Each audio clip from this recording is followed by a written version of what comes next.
Sir थोड़ा आपका स्कूली पढ़ाई कहाँ पे हुई है और यूनिवर्सिटी की डिग्री से आपने कहाँ से की है, उस दौरान आपको किनका सपोर्ट मिला है उसके बारे में थोड़ा बताइए। बहुत अच्छा है। मैंने बताया कि छोटा सा गांव था, शायद 800-900 की बस्ती होगी, आबादी होगी। और उस गांव में उसी ज़माने में तो रोड भी नहीं थे, बसेस भी नहीं थी, कोई वाहन व्यवहार नहीं था।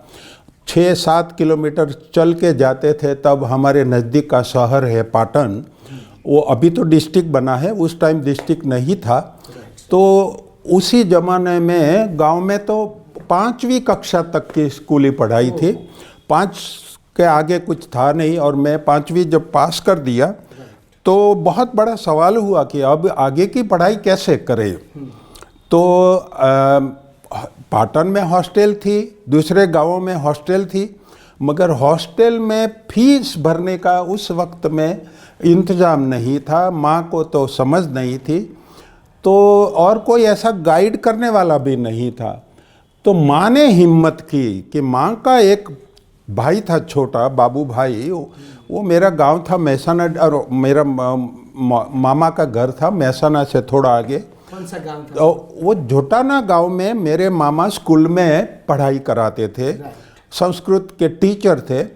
तो मेरी माँ मुझे लेके मामा के घर गई और घर जाके उसने ऐसे वो अपना आंचल फैलाया कि भाई ये बच्चा, हाँ आंचल बोलते हैं या तो हमारे में खोला बोलते हैं, वो फैलाया और बोला कि भाई ये बच्चे को पढ़ना है मगर हमारे पास तो सुविधा नहीं है, तो मैं तुझे विनती करने आई हूँ कि तू ये बच्चे को तेरे पास रख और ये अच्छी स्कूल है तो यहाँ पढ़ा। मामा बड़े भोले और दयालु थे, बहुत अच्छे थे। आपका मामा का नाम? मामा बाबू भाई बारोट है। तो वो बहुत भले भोले थे, बहुत अच्छे गांधीयन थे और बहुत प्रामाणिक, ऑनेस्ट जिसको बोलते हैं ना, ऐसे मामे थे।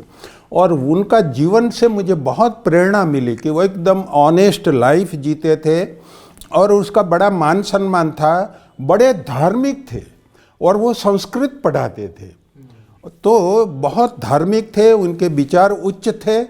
तो मामा ने अपने घर ही रखा मुझे, मामा के घर ही रहता था और वहाँ खाना पीना और पढ़ाई करता था।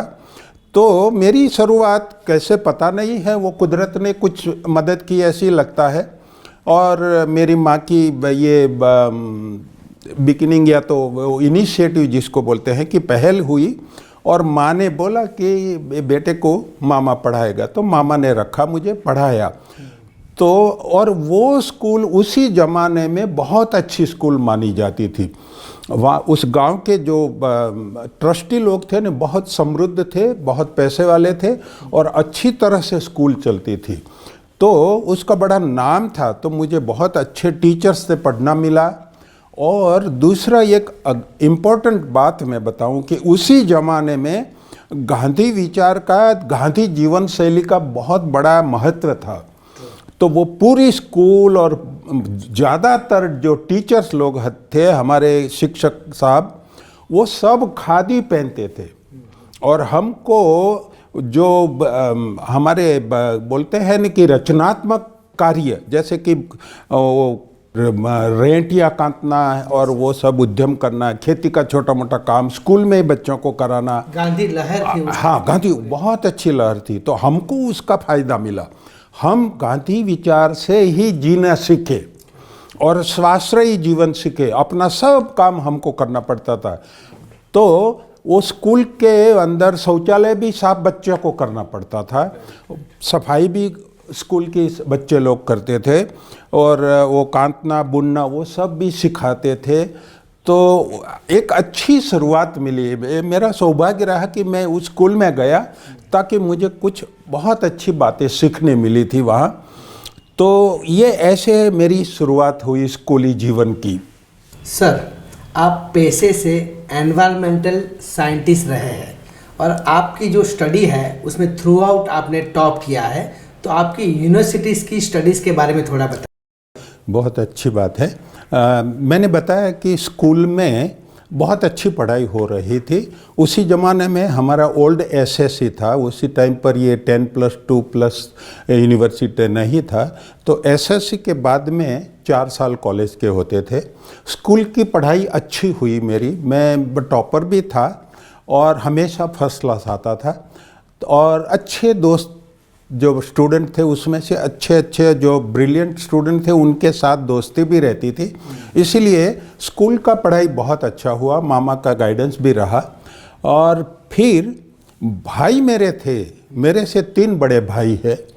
वो तीनों भाई एसएससी से ज़्यादा नहीं पढ़ पाए, क्योंकि पिताजी जब जिस साल गुजर गए उसी टाइम बड़े भाई थे ना, वो एसएससी में थे। उन्होंने फिर पढ़ाई छोड़ के घर आके घर की जो थोड़ी खेती की काम था वो रखा। मगर बड़े भाई थे ने बहुत पढ़ाई करते थे, मतलब किताबें पढ़ने का बहुत शौक़ था। और इनके से छोटे भाई थे वो भी बहुत मतलब कि अच्छे संस्कार के थे। तो उन्होंने सोचा कि हम तो नहीं पढ़ पाए, मगर हमारा भाई जब अच्छी पढ़ाई करता है और वो अच्छा रिजल्ट लाता है तो उसको ज़रूर यूनिवर्सिटी में भेजना चाहिए। तो मेरे भाई, मेरे एक चाचा थे, वो एजुकेशन डिपार्टमेंट में इंस्पेक्टर थे। उनके एक प्रोफेसर थे अहमदाबाद में। तो वो प्रोफेसर के घर मेरे भाई, मेरे चाचा और हम तीनों गए। और मेरे चाचा ने बताया कि ये मेरा भतीजा है, ये अच्छी पढ़ाई करता है और उसको कॉलेज में यहाँ दाखिल करना है अहमदाबाद। वो पहली बार मैं गया।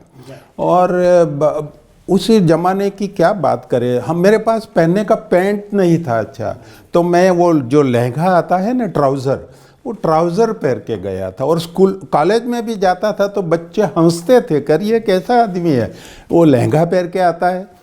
ऐसी हालत थी। फिर भी वो जो प्रोफेसर थे डॉक्टर पटनी, वो बहुत अच्छे थे, बहुत संस्कारी थे और हमारे पाटन इलाके के ही थे। तो उन्होंने बोला कि हाँ ज़रूर, हमारी ये साइंस कॉलेज है, इसमें उसको दाखिल कर दीजिए। और मेरी पढ़ाई वहाँ शुरू हुई। हॉस्टल में रखा मुझे। उस टाइम की ये हॉस्टल की फ़ीस वगैरह ज़्यादा नहीं थी, कॉलेज की पढ़ाई की फ़ीस भी इतनी ज़्यादा नहीं थी। और भाई लोगों ने तैयारी बताई कि नहीं, मेरे भाई को हाँ पढ़ाई में अच्छा है तो उसको पढ़ाना ही है। तो भाई लोग खेती करते रहे और मेरे को हॉस्टल का खर्चा देते रहे और मुझे पढ़ाए। इसलिए मैं मेरे भाइयों का भी बहुत शुक्रगुजार हूँ कि उन्होंने मुझे पढ़ाया। वो खुद नहीं पढ़े मगर मुझे पढ़ाया। और उनकी वो ये उम्मीद थी कि हमारा भाई पढ़े और आगे आए।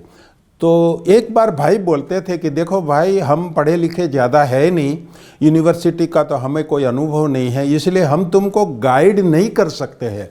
हम तुमको पैसे की मदद करेंगे, हम तकलीफ़ उठाएंगे मगर तुमको पढ़ाएंगे, इसलिए तुम अच्छी पढ़ाई करो। तो ये भाइयों का सपोर्ट रहा और आपने वो कर दिखाया थ्रू आउट स्टडी में आप। हाँ, वो मुझे पता था कि संघर्ष तो करना ही है और जो काम करना है वो अच्छा ही करना है। इसलिए मैं बहुत मेहनत करता रहा और हमेशा फर्स्ट क्लास डिस्टिंक्शन लाता था कॉलेज में भी। और कॉलेज की शुरू की।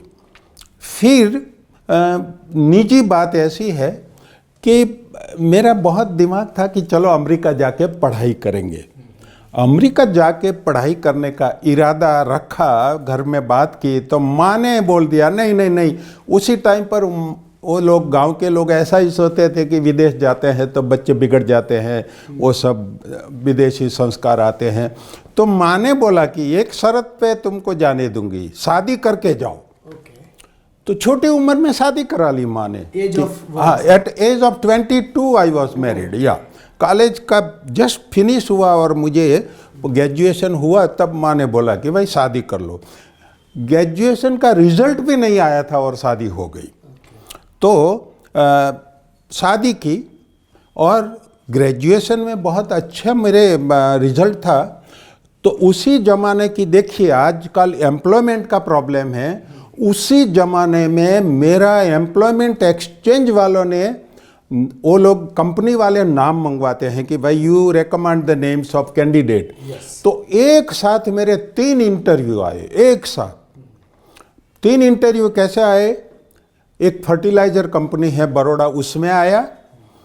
एक मेरा इंटरव्यू आया गवर्नमेंट डिपार्टमेंट से और एक दूसरा इंटरव्यू प्राइवेट कंपनी से आया था। तो मैं फर्टिलाइज़र कंपनी बड़ौदा में थी, दूर थी, तो मैं गवर्नमेंट का इंटरव्यू में गया।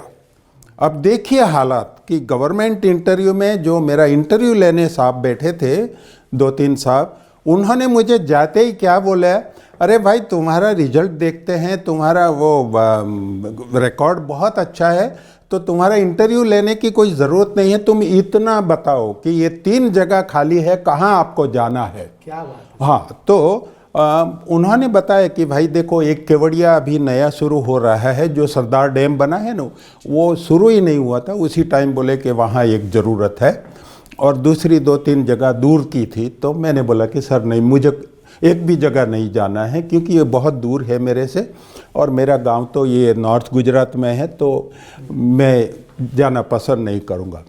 ऐसा करके मैं उठ रहा था, तो बोले कि कहाँ मिले तो तुमको अच्छा लगे। मैं बोला देखो साहब, उस टाइम पाटन डिस्ट्रिक्ट नहीं था, महसाना डिस्ट्रिक्ट था। मैंने बोला महसाना डिस्ट्रिक्ट में साहब कहीं भी हो तो मेरे को बोलना, मैं जाऊंगा। साहब बोले ठीक है करके मैं तो घर आ गया।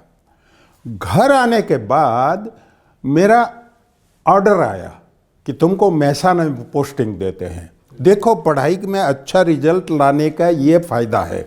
इसीलिए मैं कहना चाहूँगा आज के स्टूडेंट को कि आप अच्छी पढ़ाई करो। जो भी स्टूडेंट ये इंटरव्यू देख रहे हैं, हाँ, ये मैसेज खास सर का सुनना कि आपके पास अगर रिसोर्सेस नहीं है, फिर भी पढ़ाई में आप कैसे आगे बढ़ सकते हैं। हाँ, बहुत अच्छा है कि मेरी देश के मेरे पिताजी नहीं थे, ऐसा कोई पहचान नहीं था, पैसे की कोई ऐसी हमारी गुंजाइश नहीं थी, अपने खुद के मेहनत से ही आगे बढ़ना था। तो ऐसा रिजल्ट मिला अच्छी पढ़ाई का। तो वो साहब ने बोल दिया कि ठीक है भाई, तुम महसाना हाजिर हो जाओ। अब मैं महसाना जाने के बाद मैंने बोला कि भाई मुझे क्या काम करना है। तो वहाँ के साहब ने क्या बोला कि भाई देखो, यहाँ तो ऐसी कोई जगह, ऐसा कोई काम ही नहीं है तुम्हारा, मगर क्या पता साहब ने तुमको जगह ट्रांसफ़र करके यहाँ भेज दिया है। तो मुझे बड़ी खुशी हुई, करे साहब ने मेरे लिए इतना काम किया है। मैंने बोला साहब आप जो भी काम कर बताएंगे मैं करूँगा। तो बोले कि चलो भाई, ये सॉइल सर्वे करना है और ये वाटर जो इरिगेशन में यूज़ होता है उसका वाटर क्वालिटी और सॉइल टेस्टिंग वगैरह का काम तुम संभालना। मैं बोला ठीक है साहब। तो मैं तो बड़ी दिलचस्पी से ये काम करने लगा। तो मेरे जो उसी टाइम की गवर्नमेंट डिपार्टमेंट आज के जैसे ही होते हैं, इतना कोई सिंसियर होता नहीं है। तो मेरे साहब बोलते अरे तुम क्यों ऐसे इतना मेहनत करते हो, क्यों काम करते हो। मैंने बोला साहब मुझे जीवन में आगे बढ़ना है और आगे बढ़ने के लिए ये मेहनत तो करना ही है। तो साहब मेरे सामने हंसते थे कि क्या बकवास कर रहा है, ऐसा बोले नहीं, सोचते होंगे, मगर मैं तो मेरा काम करता ही रहा। लोग लेट आए, जल्दी चले जाए, मैं 6 बजे तक बैठूँ तब बैठूँ ही, 6 बजे ऑफिस ख़त्म होए तब ही मैं बाहर निकलूँ और कुछ अच्छी अच्छी किताबें पढूँ, काम नहीं हो तो डिक्शनरी से स्पेलिंग तैयार करूँ, ऐसा कुछ करूँ। एक दिन साहब आए और हंसने, क्या पढ़ते हो। मैं बोला साहब डिक्शनरी पढ़ता हूँ। बोले अरे हंसे ऐसे, अरे डिक्शनरी तो कोई पढ़ने जैसी चीज़ है। मैं बोला साहब मुझे बहुत मज़ा आता है डिक्शनरी पढ़ने में, और मेरा एक नियम है कि मैं रोज़ के 5 नए स्पेलिंग तैयार करता हूँ, रोज़ का। वो मेरी आदत है, मैं नोट में लिख देता हूँ और दूसरे दिन मैं पूछ लेता हूँ मेरे अपने को कि भाई देखो वो कल 5 स्पेलिंग किए थे वो आते हैं, और वो आए तो फिर मैं दूसरे 5 करता। It's a self discipline. या ये मैंने किया, मेहनत पता नहीं कि ऐसी प्रेरणा ही हो गई, क्योंकि वो स्कूल के संस्कार थे और अच्छे टीचर्स थे, तो ये हुआ। तो मैं मेहनत करता ही रहा।